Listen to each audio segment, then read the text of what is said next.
Hi hello welcome to Hemalatha kitchen recipes. ಇವತ್ತು ನಾನು ಯಾವ ರೆಸಿಪಿ ತೋರಿಸ್ತಾ ಇದ್ದೀನಪ್ಪ ಅಂದರೆ ಸಿಂಪಲ್ಲಾಗಿ ಮನೆಯಲ್ಲೇ ಮಾಡೋವಂಥ ಮೆಂತ್ಯ ಸೊಪ್ಪಿನ ಪಲಾವ್ ಮಾಡೋದನ್ನ ತೋರಿಸ್ತಾ ಇದ್ದೀನಿ. ನೀವೇನಾದರೂ ಫಸ್ಟ್ ಟೈಮ್ ನನ್ನ ಚಾನಲ್ನ ನೋಡ್ತಾ ಇದ್ದರೆ ಸಬ್ಸ್ಕ್ರೈಬ್ ಮಾಡಿ, ಪಕ್ಕದಲ್ಲಿರೋ ಬೆಲ್ ಐಕಾನ್ನ ಕ್ಲಿಕ್ ಮಾಡಿ. ಆಗ ನಿಮಗೆ ನನ್ನ ಹೊಸ ವೀಡಿಯೋಸ್ ನೋಟಿಫಿಕೇಷನ್ ಬೇಗ ಬರುತ್ತೆ.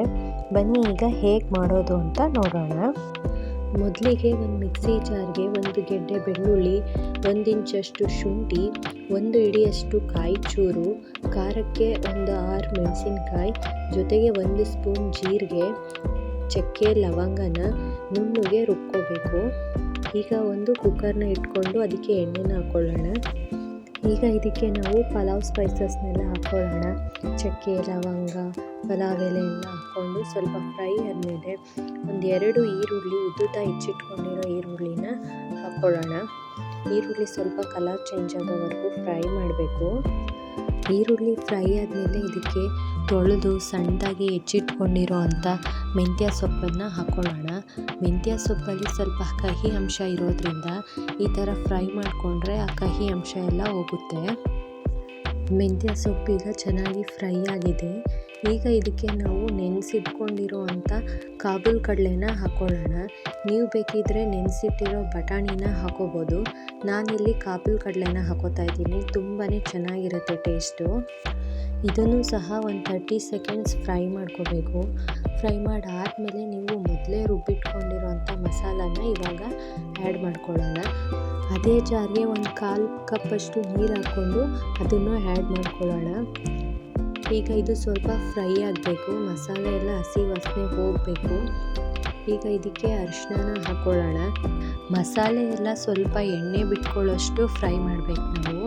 ಉದ್ದುದಾಗಿ ಹೆಚ್ಚಿಟ್ಕೊಂಡಿರೋ 1 ಟೊಮೆಟೊನ ಆ್ಯಡ್ ಮಾಡ್ಕೊಳ್ಳೋಣ. ಇದನ್ನು ಸಹ ಚೆನ್ನಾಗಿ ಮಿಕ್ಸ್ ಮಾಡ್ಕೊಳ್ಳೋಣ. ಟೊಮೆಟೊ ಕೂಡ ಸಾಫ್ಟ್ ಆಗಬೇಕು. ಈಗ ಇದಕ್ಕೆ ನಾವು 1 ಸ್ಪೂನ್ ಧನಿಯಾ ಪೌಡರ್, ಅರ್ಧ ಸ್ಪೂನ್ ಗರಂ ಮಸಾಲ ಪೌಡರ್ನ ಹಾಕ್ಕೊಂಡು ಚೆನ್ನಾಗಿ ಮಿಕ್ಸ್ ಮಾಡ್ಕೊಳ್ಳೋಣ. ಒಂದು 30 ಸೆಕೆಂಡ್ಸ್ ಇದನ್ನ ಲೋ ಫ್ಲೇಮಲ್ಲಿ ಫ್ರೈ ಮಾಡ್ಕೊಳ್ಳಿ. ಮಸಾಲ ಎಲ್ಲ ಚೆನ್ನಾಗಿ ಫ್ರೈ ಆಗಿ ಆಯಿಲ್ ಸಪ್ರೇಟ್ ಆಗಿದೆ. ಈಗ ಇದಕ್ಕೆ ನಾವು ನೀರನ್ನ ಆ್ಯಡ್ ಮಾಡ್ಕೊಳ್ಳೋಣ. ನಾನಿಲ್ಲಿ 2 ಲೋಟ ಅಕ್ಕಿನ ತೊಗೊಂಡಿರೋದ್ರಿಂದ 4 ಲೋಟ ನೀರನ್ನ ಮೆಷರ್ ಮಾಡಿಕೊಂಡು ಹಾಕ್ಕೊಂಡಿದ್ದೀನಿ. ಒಂದು ಸಲ ಚೆನ್ನಾಗಿ ಮಿಕ್ಸ್ ಮಾಡಿಕೊಂಡು ಈಗ ರುಚಿಗೆ ತಕ್ಕಷ್ಟು ಉಪ್ಪನ್ನು ಹಾಕ್ಕೊಳ್ಳೋಣ. ಉಪ್ಪನ್ನ ಹಾಕ್ಕೊಂಡಾದ್ಮೇಲೂ ಒಂದು ಸಲ ಚೆನ್ನಾಗಿ ಮಿಕ್ಸ್ ಮಾಡಿಕೊಂಡು ಇದು ಕುದಿಲಿಕ್ಕೆ ಬಿಡೋಣ. ಈಗ ಕುದಿ ಬಂದಿದೆ. ಈಗ ನಾವು ತೊಳೆದು ನೆನೆಸಿಟ್ಕೊಂಡಿರೋ ಅಂಥ ಅಕ್ಕಿನ ಇದಕ್ಕೆ ಆ್ಯಡ್ ಮಾಡ್ಕೊಳ್ಳೋಣ. ಅಕ್ಕಿನ ಒಂದು 10 ನಿಮಿಷ ಮುಂಚೆ ತೊಳೆದು ನೆನೆಸಿಟ್ಕೊಂಡ್ರೆ ಪಲಾವ್ ಚೆನ್ನಾಗಿ ಉದ್ರಾಗಿ ಬರುತ್ತೆ. ಅಕ್ಕಿನ ಆ್ಯಡ್ ಮಾಡಾದಮೇಲೆ ಒಂದು ಸಲ ಚೆನ್ನಾಗಿ ಮಿಕ್ಸ್ ಮಾಡ್ಕೊಳ್ಳೋಣ. ಬೇಕಿದ್ದರೆ ಒಂದು ಸಲ ಉಪ್ಪನ್ನ ಟೇಸ್ಟ್ ನೋಡ್ಕೊಳ್ಳಿ. ಉಪ್ಪನ್ನ ಬೇಕು ಅಂದರೆ ಆ್ಯಡ್ ಮಾಡ್ಕೊಳ್ಳಿ.